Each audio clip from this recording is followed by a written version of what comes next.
really look like. A call perhaps to consider the creative possibilities of loving self, family, community, and humanity. Thank you.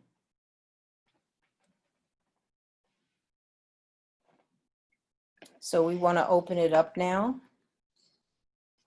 And Rhonda and Jamie can see questions. So you want to cue me when you when someone raises a question?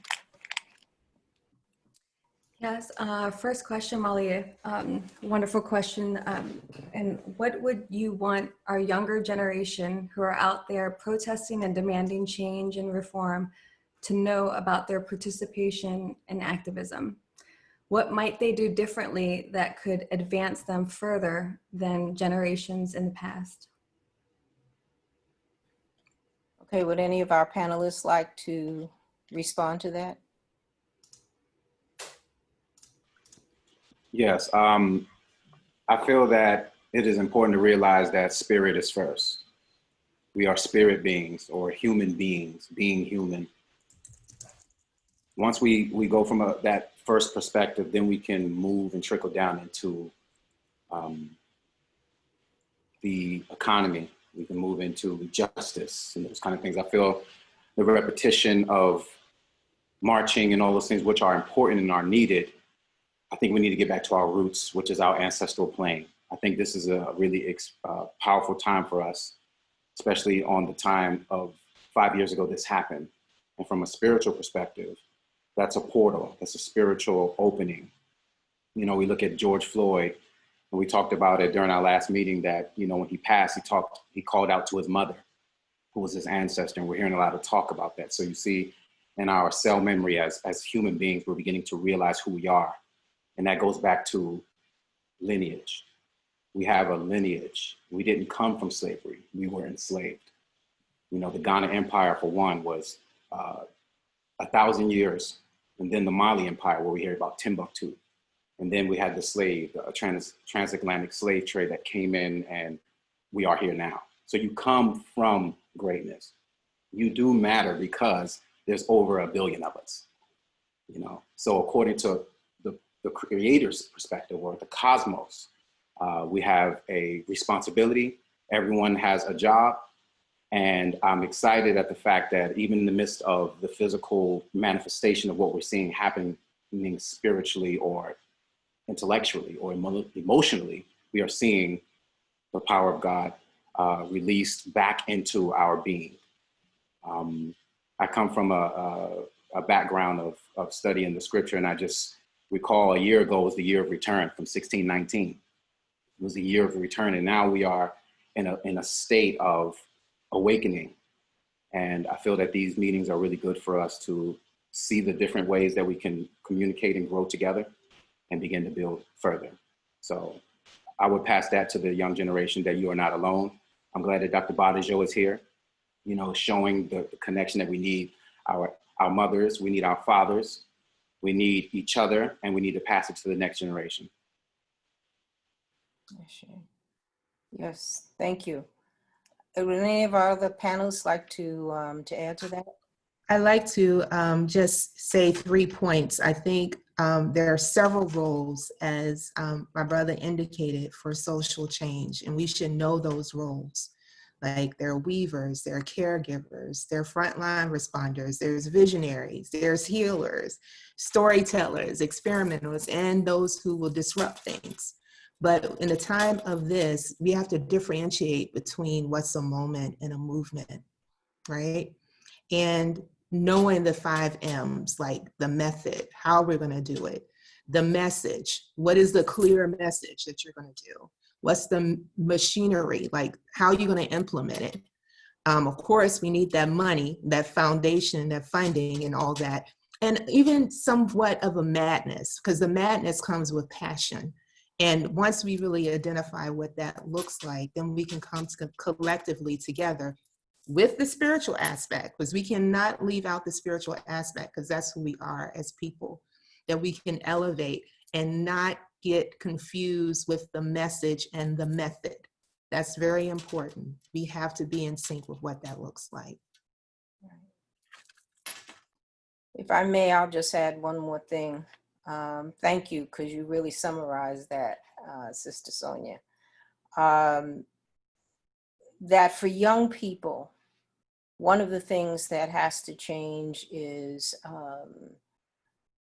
our relationship to the things that our community needs, and to understand that we have the ability to provide that too is within our power. And so we have to learn and connect with those people who are also interested in doing that very same thing in order for us to move forward. And it's your generation, the young people's generation. We've laid a path for you, and now it's for you to pick it up and run with it. And you're doing a good job, by the way. Okay, Jamie? Yeah, so we have a question from Connie St. John and our Sword Nebula coming in. This time of protests feels different from previous times. Do you agree? And do you think that real lasting change will come this time around? Would anyone like to pick that up? Okay, I'll jump in. Yes, I think it's different.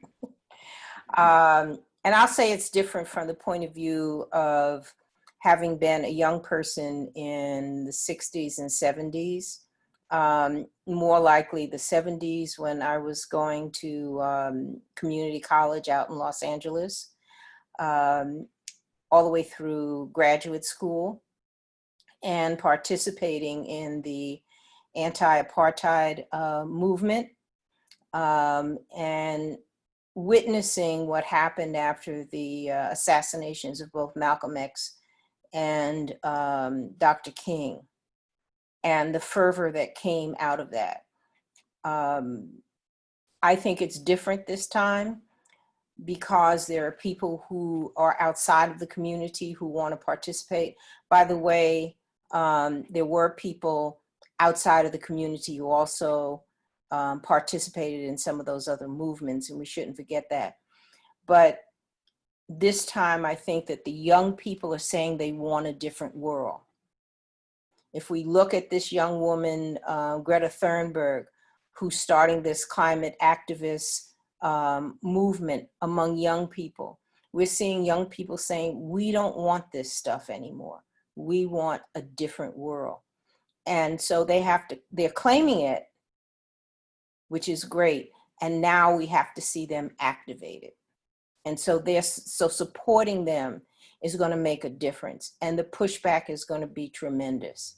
So they're going to need that support. And I think too, there's a greater openness for other people.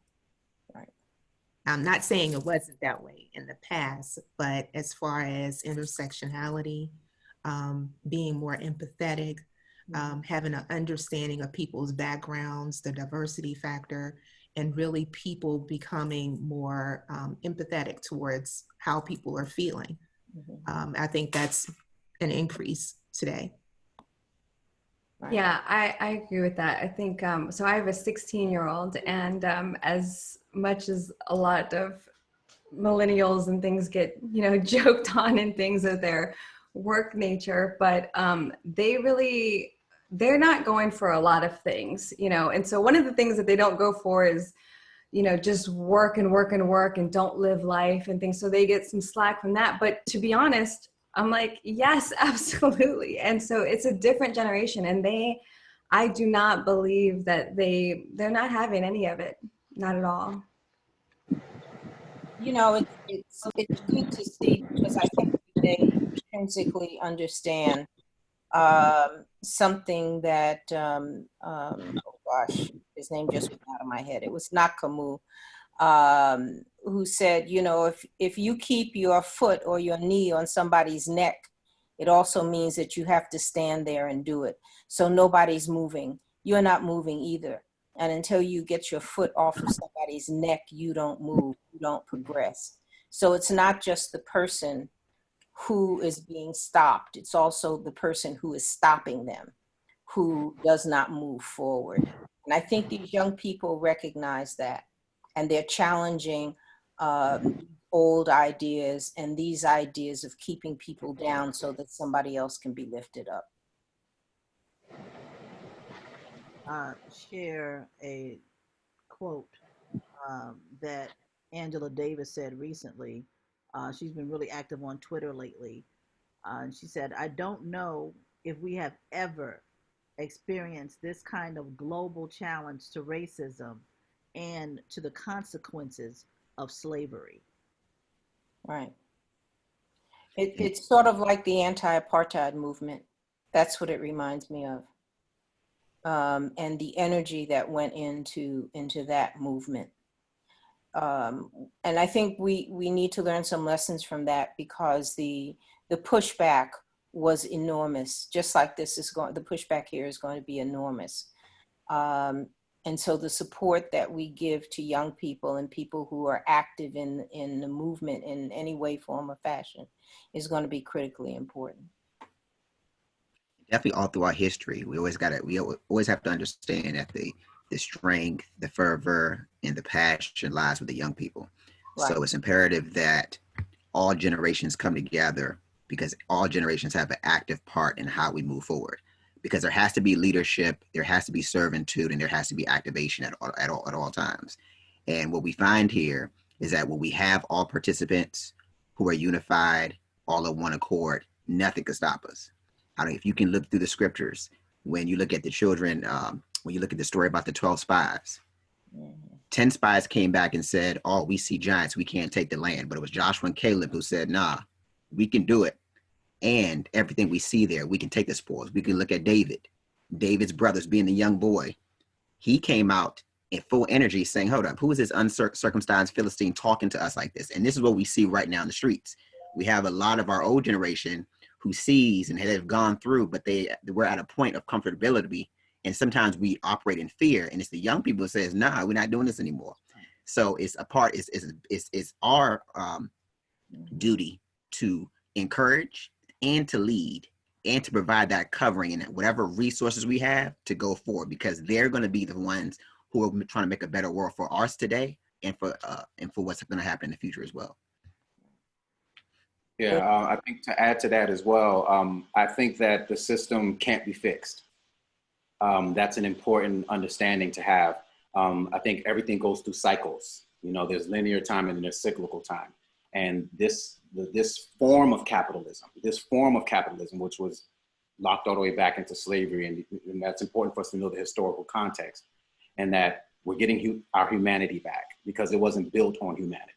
So if something was built and on a structure that was exploitative and thieves and stealing and all those different things, that's the energy, that's the currency. So we can see that begin to multiply more and more as we push this older system. So what we're seeing is a shift of system, not only in the natural, but in spiritual or in the psychological, our children. So I think it's really important to realize that it starts within us and getting the cleanse within ourselves by the things we may eat. And I think we'll talk about that later. But what we're eating, the chemicals, the different things that are throwing us off, because we are connected to the earth. We are earth people. This is, tree bark. You know what I mean? This is soil. They say, oh, you look like a monkey. Yeah, I look like all of it because I'm the fullness of creation. You see, they made us feel bad about being, human. No, I'm the fullness of creation. So we need to embrace who we are so that we can activate and become who we're supposed to be. And I love the story of Moses, because he realized, he said, let my people go. We've been hearing that story throughout our history. We hear Bob Marley talking about Exodus, movement of Jah people. So this is the truth doesn't have time on it. And once we tap into the truth is what will set us free. So I feel like truth is our greatest defense. And once we understand the truth and we teach the youth the truth, now I feel like, Preach. All on and something else to add, when I was looking at the film, one thing that really stuck out at me, and I had to pause the movie for a second to look at his little manifesto of what Dylan Roof wrote. Mm. And in reading that, if anyone gets the opportunity to go back and read it, you will also see another youthful person who has this fervor, energy, and anger that wasn't channeled or harnessed. Because if you read it, a lot of his anger was saying, why are you allowing these people to talk to you like this? Why are you people acting so weak? And when you flip it around, that's where a lot of his anger and things came from. Because in this information age, you can go online and always find a community to reinforce your beliefs. And that's what he kept on feeding his spirit, with his white supremacy. You saw him waving around the Confederate flags because that's the energy he tapped into. But it's, once again, where was the leadership? So when we ask, where did he learn these from? Where was his family? Where was his covering? Non-existent. So when we have these type of situations, it can go bad on either side. That's why it's imperative that we have balance from the top down, and that everybody, so the young generation, the young kids who are active, you got to listen to the adults. And same thing, the adults, you got to listen to the young people. That's because right. When we go on an island by ourselves and isolate, that's where the problems come. We can't be divided. So that was one thing that definitely struck me, because I sat there and read it, and I can hear and you can see a young person without direction feeding into their own demise, and then just slowly digging themselves into a darker space. And I was like, wow, no leadership, no direction, no guidance. This is what we have in the society that we have today. Right. That's why I asked that question intentionally, because it's not just that particular young man, although he's the one who pulled the trigger. And that's one issue by itself. But how did he get to that point? What is the society that's feeding him that? Mm-hmm. You know, we have to push back, but we have to know what we're pushing back against, and to understand the source. Mm-hmm. And so he is a manifestation of something much uglier. At 21, he didn't just wake up one morning like that. He had years of that kind of indoctrination. Mm-hmm. So what is that telling us about the poison within our social environment?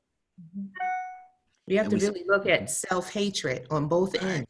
Yes. And what how that implicates in behavior and how people project it onto other people. Right. You know, we have to examine that, because if not, it continues to perpetuate. Correct. Yeah. I remember there was something on Instagram where a little child was getting her hair done, and she said, "I'm ugly." Right. So now our babies are dealing with this self-hate. You know, we right now, as a community of humanity, we are the sickest as a people. We are hurt. We are broken right now, right? We are. But we can only heal ourselves. Everyone is usually telling us, you know, you need to do this, or maybe the Black community needs this. But we need each other. We need to reconnect back to one another. Mm-hmm. You know, I come and I want to also shoot a place of forgiveness, you know, and I don't want to overstep, but as an African, you know, there's always been that divisiveness between the African and the African Americans. That's why I love that the African Methodist Episcopal Church, you know, was a ground for the connection, because they were taken from the Africans and all Africa into the Americas. You know, and now we want to bridge the gap together. So I want to speak on behalf of the Africans, not all of them, but at least my lineage and tribe. Mm-hmm. And then from a spiritual context, and say, I love my people, and forgive us, whether we sold or didn't sell. There's so many different factors involved, but we need to start loving each other. When I see a Black person, I always try to make eye contact, and sometimes they won't even look at me. So I'm like, we are really in a tough spot. We need to look at each other and send love to one another, encourage one another, build our women up, build our men up. I see something great happening amongst the Black men in the midst of us being destroyed at this moment. I see something great happening. It happened to Jesus. It happened to Moses. They would die, and where did they go? Back to Africa. Where did Yeshua go? He went to Africa. Where did Moses go? Back to Africa. Where them 5 books was written in? Africa. Like, it's the answer. You are the earth. You're the vicegerent of the earth. You are the caretaker. You are here for on purpose, for a reason, right now. And once we push our consciousness back to where it's supposed to be, the physical will realign itself. Like Moses opening the sea, it's going to realign itself, but we have to come together. Right. And I think it's important to have these dialogues, because we have to have a sanctuary to, process things. And not only that, we have to identify that we as a people have been through so much trauma and how it impacts our everyday move. Literally, everything we do, from our collective memories, impacted by trauma. Our parenting, our dancing, all those types of things impacted by trauma. We have to make that correlation and heal collectively, not only individually, but collectively, and come together by doing aspects of things from our past, our roots, and connecting to what those elements look like. Right. And these are some of the ideas I think that our young people need to hear. These are some of the connections that will be important for them, because when times get hard, they're going to have something to grab onto besides anger. And the more they can hear these kinds of discussions and dialogue, the more they can be given the tools for success. They won't go through it the way that previous generations have. They'll be more successful. And like my brother Yaya is saying, is that we'll get there together. We'll get there as a group, because that's the goal ultimately, right? Yeah. And we have to also have an understanding that anger is a secondary emotion. You feel something else before you feel anger. Right. And there's mourning, there's rejections, there's frustration, there's so many, there are over 400 different emotions, right? Typically, a human goes through at least 100. However, if you don't have the emotional intelligence and you've been stagnant based upon trauma, you can possibly only identify with 3 or 4. Just imagine that. So we need to become more educated about emotionality and how that's connected to spirit and how it's connected to our bodies. It's very important. And connected to our ancestors. Ashe. Some of the emotions. Come on, Ashe. We're carrying, it's easy to think of it like when I teach my daughter, it's like you have grandma's blood in you. You can believe that, right?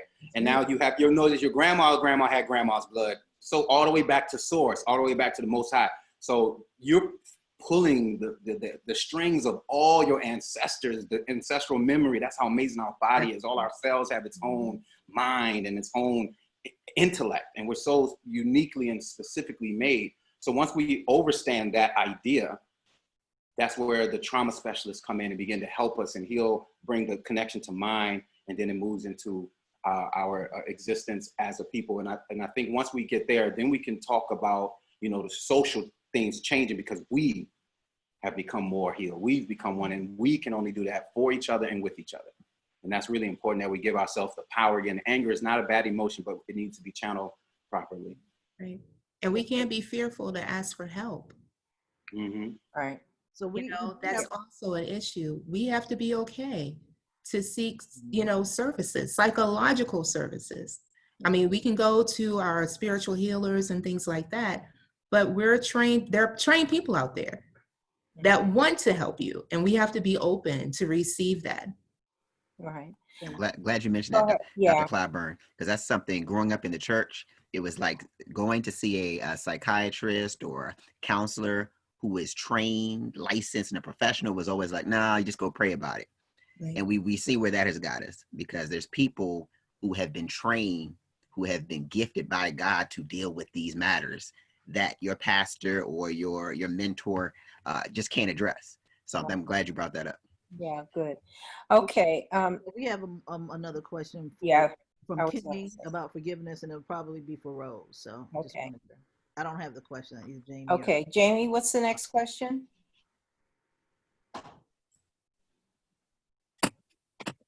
So Kimmy Wilson asks, how does the panel think about the concept of forgiveness while also demanding justice and holding individuals accountable for wrongdoings against humanity? Rose, you want to take a whack at that? We haven't heard from you yet. We can't hear you. Unmute yourself. There you are. Okay. I've really been enjoying the conversation and listening to all of your opinions and ideas and facts and so forth. And I appreciate all of you being on the line here today. The question is, how do you feel about forgiveness and seeking justice and holding someone accountable? For me, and I speak personally, because I chose to offer forgiveness, first of all, for myself, for my own self-healing, it did not change or deter me from seeking justice. I was in the courtroom every day, listening to Dylan Roof explain that if he had an opportunity to, do this crime again, he would do it. So it was, I like what you said, doctor, about your emotions, and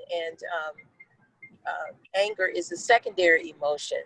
So for me, I chose to keep anger, how would I say, under control, because there was so much that I had to, so many emotions, with my father being killed, and I'm there. And let me say this. The shooting wasn't the only problem or emotion or entity that was causing stress in my life. When you're in the middle of something like that, stress comes from everywhere, even the church. So I'm just glad I had some training, some scripture, some Bible, some life experience in forgiveness, because I wouldn't have made it without what I had already experienced and learned in life. I hope I answered that as best I could. No, that was perfect. Okay. Mm-hmm. And the fact that, you tied the stress of it to having these other resources, the church and the family and so forth, is critically important, because in times of, well, with that type of difficulty and trauma, we have to reach out for whatever is there and whatever we feel is going to help us get through the moment. So it's not one is more important than the other. It's all important. And the goal, of course, is to heal and to get better. And I really appreciate you saying that. Mm-hmm.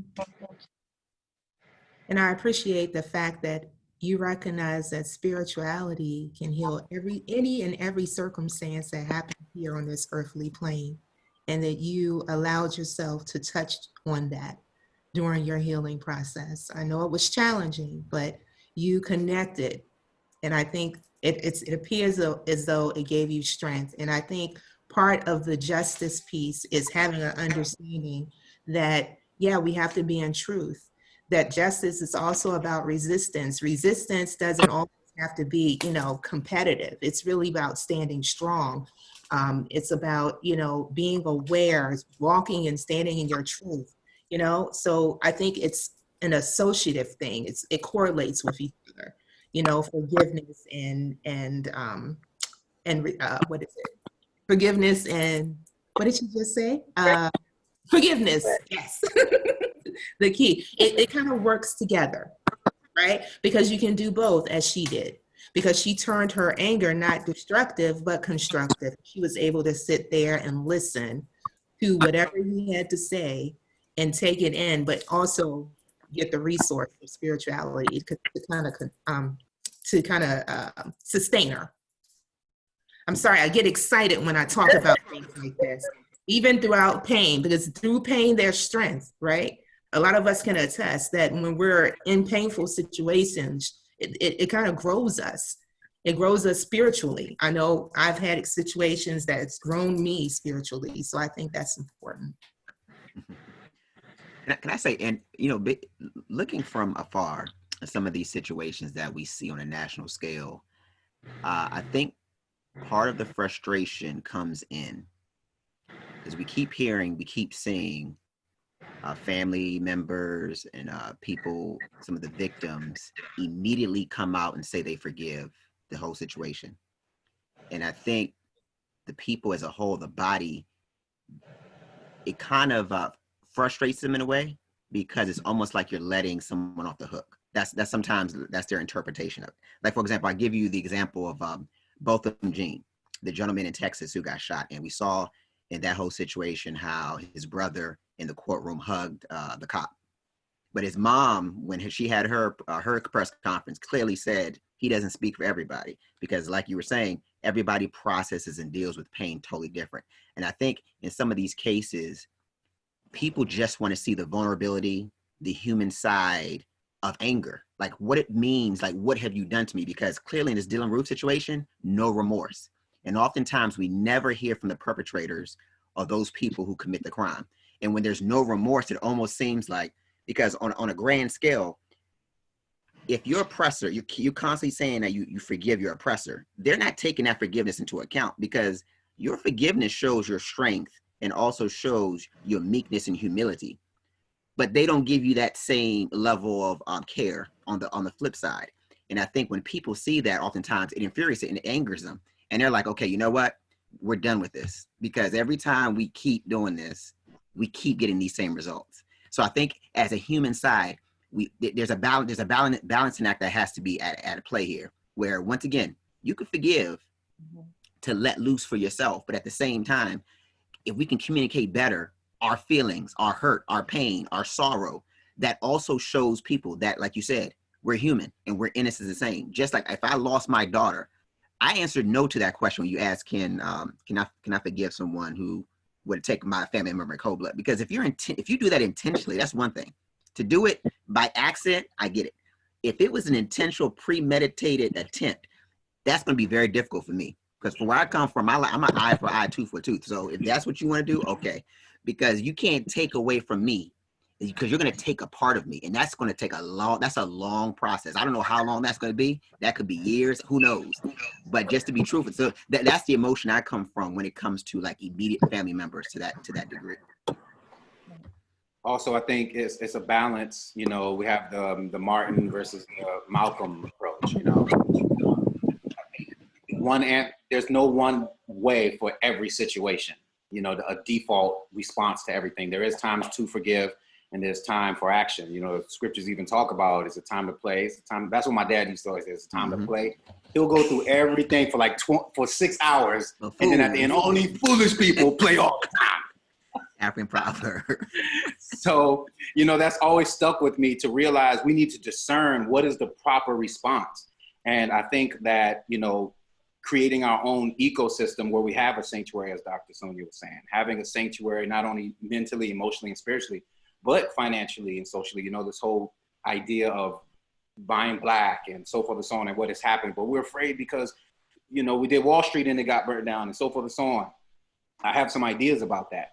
But I think ultimately it comes back to our consciousness and knowing that we can and will take care of ourselves. Because once you feel a comfortability about yourself and you have confidence in yourself and you have confidence in your fellow man, that if you hurt them, you're hurting me. You killed George Floyd, you killed me. Both my parents passed away 6 months apart. So when he called out to his mother, I knew exactly where he was. I could understand, because I left Maryland and went to California on my own, and it was the Most High that protected me and kept me. So I know that spiritually, if we connect there, naturally, all these things will begin to realign itself. So love is the most ultimate power, and God is love, and life is love. So if we're pushing towards life, if you love life and you messed up, I can forgive you. If you don't love life and you keep messing around, we have another game coming. Mm-hmm. Okay, we're going to leave it there. Thank you very much. And move on to the next. We have a couple of more questions I'd like us to get to. Jamie? I can take that. Oh, okay. We have Soga Upendo, who asks, in The Radical King, edited by Dr. Cornel West, we learn of a non-sentimental definition of love, which is rooted in agape, which is disinterested love, which begins with loving others for their sakes, making no distinction between friend and enemy. How do we balance this powerful notion of a radical love with the basic need for survival, which is also a powerful and necessary human trait? Okay, who'd like to take that?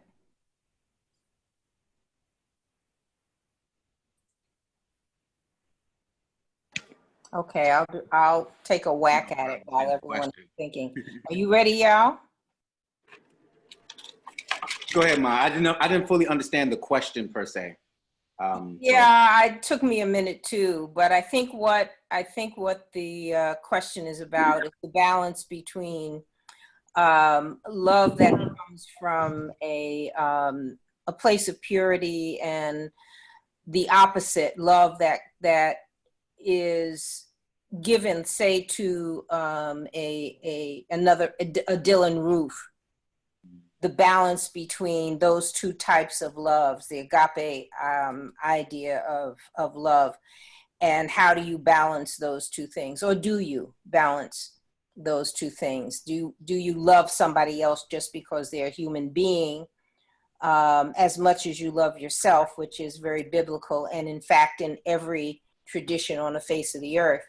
But how do you do that, and how do you value it? Is that about right, Rhonda? She froze on me. Okay. He'd be able to bring Kenneth on so he can explain it himself. Okay. All right. So would any of our other panelists like to take a hit at that right now? Yeah? That's correct. Okay. All right. So that's a very hard road. I think it's doable in the sense that in our basic core, you know, if you watch children, I love to watch little children. You watch little children, they make no distinction among people, especially if they're under, say, 2, 3 years old. You smile at them, they smile back at you. You wave at them, they wave back at you. You laugh, they laugh. So there's the purity of love I think we see in children. But as human beings get older, they're trained to distinguish, and to distinguish in ways that are harmful to the common good. Let's use that term. And the common good being all of our humanity. So when we break that common good, or the tenet of the common good, and we're now faced with destructiveness from one side, how do we respond? Because loving the side that's breaking the common good may not be enough to repair it. And that's sort of what I see at the basis of that. How do you keep loving humanity when humanity has broken the core of the idea of the common good, and still be able to repair the common good? I think it goes back to culture, understanding cultural stance. You know, being in the Western world, it's a scarce survival of the fittest, me only. So that viewpoint of love and forgiveness is going to be different from a culture that came from a plentiful, and that there's enough for all and there's life. You see, that's a different base. So the way we understand forgiveness, that's why we can forgive so easily. We're like, oh, you did it, oh, I forgive you. Because from a cultural standpoint, whether we've unlearned it or we've been mistrained or whatever, you know, traumatic things we've gone through in our core, we have a cultural stance of plenty, love, life, and humanity. So if that thought process is a part of the culture of this nation that we are in, that's an important space to understand, because then it gives us the wherewithal to know how to navigate emotionally, mentally, from a historical perspective, and then respond in our way of love. Because I feel love, you should only fight for love. Most people fight for hate, greed, you know, all these different things. But when there's a struggle, it has to be for something that's worth living for, or something towards life. So for me, forgiveness looks different because of my cultural context or my worldview. Yeah, I'll leave it there. You know, growing up in an African household, whenever we got in trouble, my dad, or even if I got a spanking, my dad would always say, "I do this because I love you." So the pain is real. We feel the pain, and as a young person, I'm like, how can you love me if you're hurting me, or I perceive it to be hurt? But as you grow older, you realize, no, they're teaching you principles and teaching you that there's a way to do things, and then you grow to appreciate that later on. So it's that nice balance of understanding one another. But it comes, like as Brother Yah was saying, it comes from that base, the culture, the homestead of where you come from to determine how you maneuver in certain spaces. Right. I'm joining you all on that because I was just reflecting upon growing up in a Christian Southern Baptist home. You know, my parents spoke about, you know, God is love, right? And God is within us. We should love other people.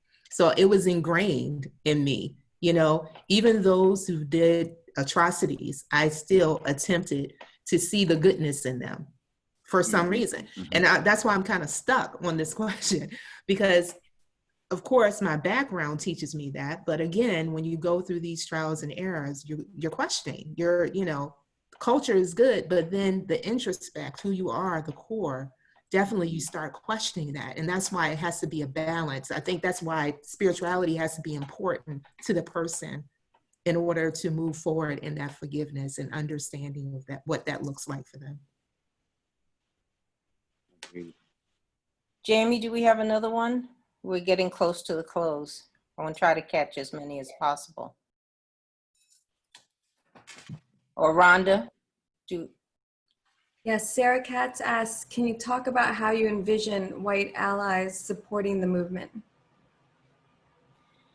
I think for me, as far as white allies, they have to have conversation. They have to be comfortable being uncomfortable, and they need to talk about some privilege that we all have. We all have privilege on all levels, but there has to be some conversations about privilege, about being supportive, debunking and reframing distortions that both sides have.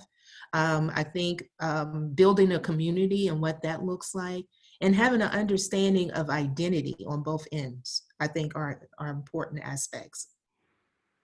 right. Yes, understanding is important. I think there's also the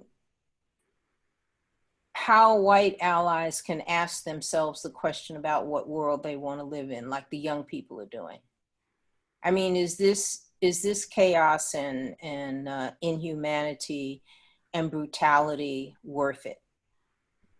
Do you want to continue to live this way? Do you want your children to continue to live this way? What is the outcome? What is the benefit? And then working within your own communities. There's some people who are never going to change. Obviously, this young man has no remorse and never will. So there are going to be those people, but who can you work with? Who are the peoples that you can work with? And then, you know, try to understand the history, the real history of this nation, and how alliances were formed and broken, how the people who were the owners of the land are now suffering enormously from centuries of mistreatment. How people who were brought here not to participate in the building of the land, but to build the land without any compensation or any even real thought that they would exist beyond their need. What does that look like? And then ask yourself, how would you feel if you were in that position? What would be your response? And then how do you fix it?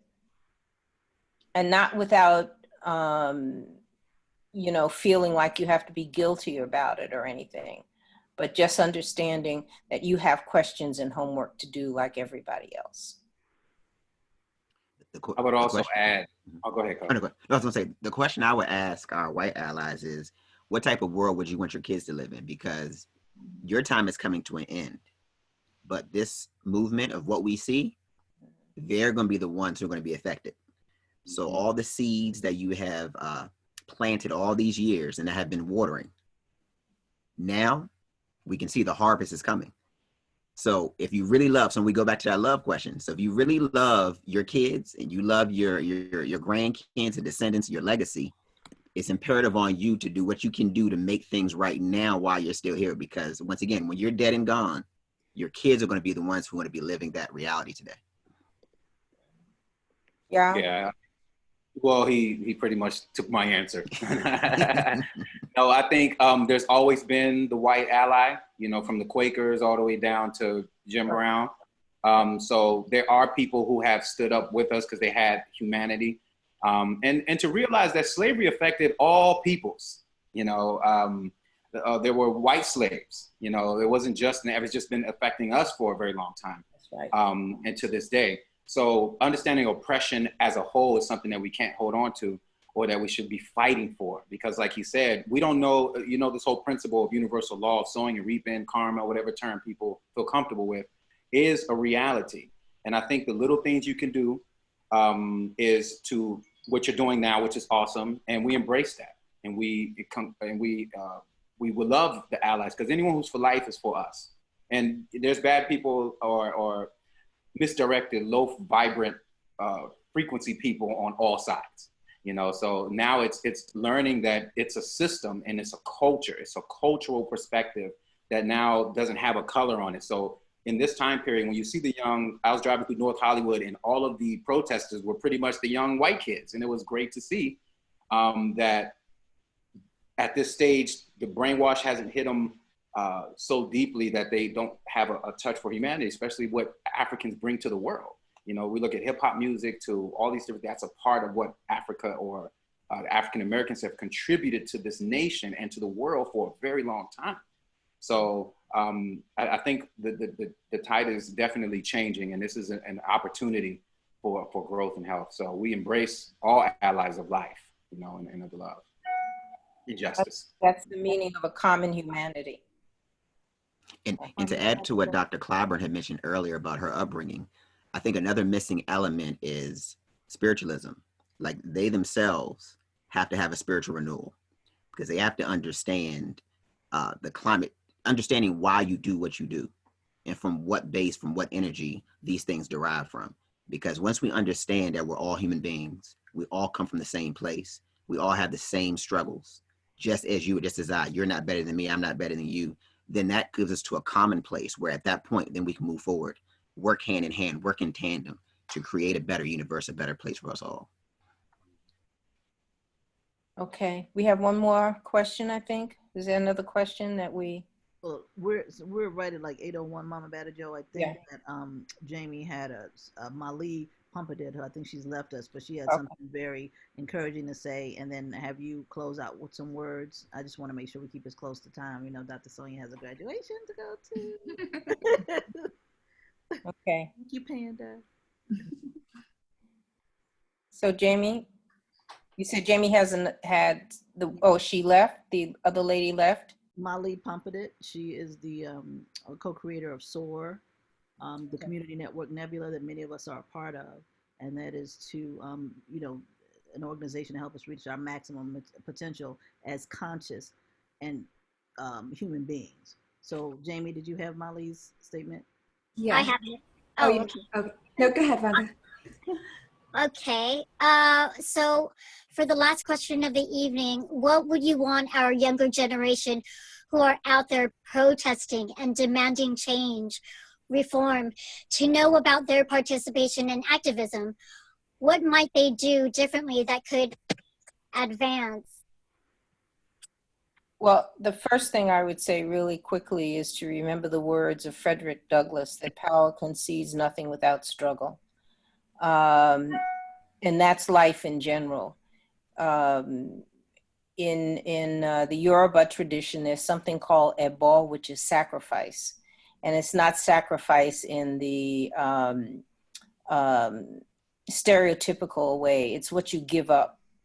in order to get something else. It's what I tell my students. Every time they come to class, that's their sacrifice. They've given up sleeping in the morning or going and hanging out with their friends or playing cards, just like I did when I was in community college. I gave up a lot to get through. That was my sacrifice. They're doing a sacrifice now for a better world. And they should understand that when you sacrifice something to get something better, that you're already successful. And even though it will be hard, you will reap many, many rewards. Let me fix the second question because my phone had just went blank. So she added more to it. I'm so sorry. It said, the question was, what might they do differently that could advance them further than generations past? Okay. Yes. So we're adding generations. Okay. I just quickly say to add to that, the use of technology is so powerful, and young people already know that. But rethink everything. Rethink everything. Because something is set the way that it is, doesn't mean that it still has to continue that way. When we talk about capitalism, because I spent so many years living in West Africa, I can use these analogies. So I see a small child who goes to help her mother every day, and she has a sack of oranges that she wants to sell. She buys those oranges, let's say for 10 cents a piece, and sells them for 25 cents a piece. That's a capitalist investment, but it's not an investment that's going to somehow prevent the other children in the community from buying and selling oranges to help their family. And I think we have to rethink what we are talking about. When we hear Bernie Sanders talk about socialist capitalism and socialism, people who think it's the boogeyman coming to get them. No, it's not. It's recognizing everybody's humanity and everybody's right as a human being to live and to survive. And so rethink everything. Ask the questions. It was Jean-Paul Sartre I was trying to think of earlier, who made that quote in one of his books. And he said, if you're standing on a man's neck, then you have to stand there with him. Neither one of you can move. If you want to move, you have to figure out what neck is being stood upon and how you're going to make progress from there. So rethink everything. And get an education, because that's really what's going to help. You have to have that education. Definitely. There's no shortcut through that. And that does include the humanities, because it teaches you how to be a human being and appreciate others. And that too is critical to where we are right now. That's exactly what I was going to say. Mm-hmm. Yeah. Go ahead. I was going to add, the education has to be the not misinformation. Right. Our book is the miseducation of the Negro, or the miseducation of any people of color or group. If you're being educated in a way that is stifling or minimizing or deceiving or all these different things, then it throws us into a deeper conundrum. So I think, like you said, we have to question everything and make sure that we're getting the truth. Yes. It's important that we have the truth. So we as educators, as the elders, as those who are in front of our young people, to know the truth, be able to line it up, and then begin to disseminate the information, even if it's difficult. And then we can find real solutions, real activation, and see real change. And take agency for your own learning. Yeah. Learn from people in your community, whether they have a degree or not. Learn from people who know something about life, and read stuff that's not popular. Yes. But read and think and form groups that you study with and that you can question each other in order to move forward. That's a great advice. Yeah, definitely. We need to encourage our students to take advantage and to take responsibility for their life. Ask, like you said, ask those questions. Reach out to all the professionals, leadership, parents, whoever you find who you respect and you value their knowledge. Learn from them. Ask questions. Oftentimes when I'm dealing with students on a day-to-day basis, They very rarely do they want to ask questions because they don't want to look as if they don't know, they're dumb. No, there's no dumb question. You always want to constantly keep yourself to be a lifelong learner. Get as much information as you can and maximize your opportunity while you're here in this system.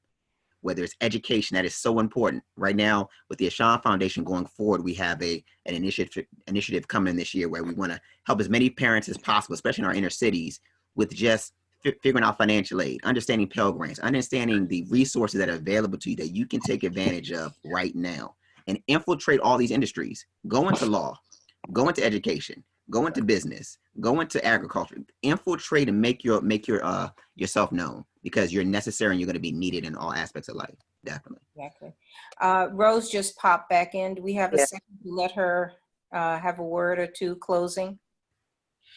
Guys, I just thank you all for being here. Please forgive me. I was trying to be at Ground Zero at George Floyd's memorial, and just in transit, trying to get back to my hotel room and not being able to get the Wi-Fi. So I enjoyed everyone's conversation. Thank you again to Monda. Thank you so much for putting this together. My closing statements would be, sometimes I just, want to be vulnerable and transparent to the world and say that I'm an ordinary person from ordinary circumstances, being put into an extraordinary set of circumstances and situations that, I had to find a way to navigate through on my own. And all of my choices in doing this weren't the right ones, but I'm learning as I go. And with panelists like you all are teaching me so much just today, and listening and hearing. I know what I know, and that I don't know, I'm willing to learn and listen. I had a conversation today. I was in another interview and a speaking session, and what I told them was that, I'm just human. I'm trying to make it myself, and I appreciate so much just everyone. Just thank you. Thank you. We thank you and know you're surrounded by a lot of love. Yeah, Indeed. thank you. You're welcome. Monda? Yes, so Jamie, I wanted you to read that piece from Mali, and we appreciate you guys hanging in here. I mean, it's after the hour and you're still here, and that speaks volumes. There's a lot of ground that has to be covered, but this is the first step, and all of us on this panel and the attendees that I know, we're all doers. So it's not just going to stop at conversation. It's going to lead to something, leading to something, leading to something, and with the butterfly effect. So believe that we are the people that others will be reading about in the future. We are history. We are making history now, and that we're cognizant of that, and we want to do so in a positive and loving and uplifting way. So I do thank everyone for their contributions and for their insights. And I have asked if you're for those that are on the line, if they're interested in a part 2, because we could go on. But we do want to be respectful of time, as this is a hump day evening. But Molly Pompa has some beautiful words that I wanted Jamie to share before we close out. And Rose, forever in my heart, we love you, we appreciate you, and thank you for offering so much of yourself to us today. Thank you. Thank you. Go ahead, Jamie. Molly says, there are some very painful aspects of history repeating itself. That said, I would also like us to note some positive aspects of what we're witnessing today, not only in the US, but in the world. Also, we have to consider that today, 1 in 6 families in the US are mixed families, and we're seeing this increase around the world too. With that, I do believe love is stronger than the shades of our skin tones. Now that families are made up of members of all shades, there are more people seen with eyes of love and commonality, because it hits closer to home when family members are Black, brown, yellow. We will defend them because love and blood is stronger than anything. It's a different makeup of American families than we were growing up. This is where I see the difference and why I have more hope with this generation and future generations. Thank you. Yes, and that's Good us.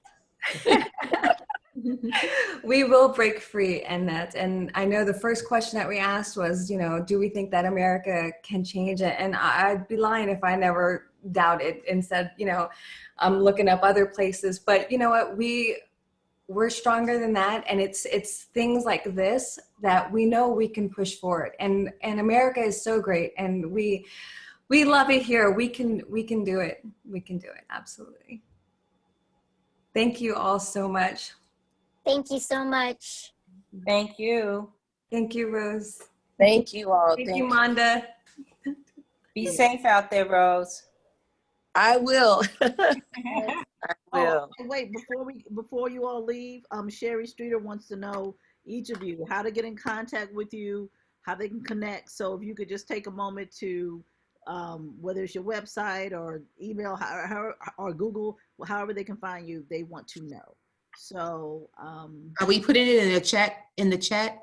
We can do Or- that. yeah, go ahead and put it in the Okay. chat. So Rose, what's next? I know you're doing a peace tour, you know, to help some of these grieving mothers and for some of those areas that have had a rash of police brutality. So while everyone's putting their information in the chat, can you tell us a little bit about that before we close out?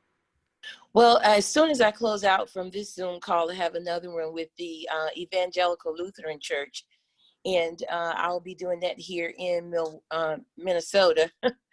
Also Saturday, I will be in Richmond, Virginia, speaking at a march there. From there, I'll be going to South Carolina, where I will be starting my pre-production as director of One Last Breath, which is a 60-minute film documentary I'm doing about the life and tragic death of my father, hailing him as the hero that he was throughout his life, and especially in the room that night. And I'm honored to be able to do that. So a lot of things coming up. Yeah. Thank you. Great. Was the chat populated? Did you guys put everything in? Yes. Okay, awesome. So I'm going to look and see how many people want a part 2, and then we can figure out what that might look like and how soon that might be able to occur. And I appreciate you all. Thank you. Have a beautiful evening. Stay safe. Stay healthy. Thank you. Thank you for Thank your you, everyone. Bye-bye. Bye, everyone. Blessings, Blessings. more unity, and lots of love. That's right. Oh, I like that. Thank you so much, Jamie and Rhonda, for being such great background folks. Yes. You're Because welcome. I was a little nervous about it. So I appreciate it. I'm leaving some time so people can get your email addresses and stuff. So I'll wait until the participants have dwindled down before I stop the meeting. Okay. But yeah, thank you all. Yeah. Monda, fabulous. Yeah. I'm so proud of you. Yes, I am, Monda. I was I about, learned you know, from this. say the same thing. Fabulous, Monda. This was really good. Great. Yeah. Yeah. Yeah. Absolutely. We'll It's, talk. you know, it's so it's such a solemn experience being here at the memorial. Yeah. Yeah, it was very touching. Yeah. And I will go back over there tomorrow morning before I leave. I leave Minnesota on my way back to Virginia. Yeah. Are you driving? I am driving. I am. It's very relaxing, and I think a lot when I drive. Yeah. I do too. I like to drive. It is very calming sometimes. Very calming. Yeah. Did you put the roses down? I did. And CBS News was there, so that'll be. I'm not sure when they're going to air it, but I'm sure they will. And also all of the local news, they were there. So yeah, I'll have some good links to send you. I did lay 9 roses to represent the 9 victims from Mother Emanuel. Oh, thank you. Thank you all. You're welcome. All right, guys. Well, I'm going to end it now. Love you. Love you too. Monda, press stop recording, and then you can leave meeting too.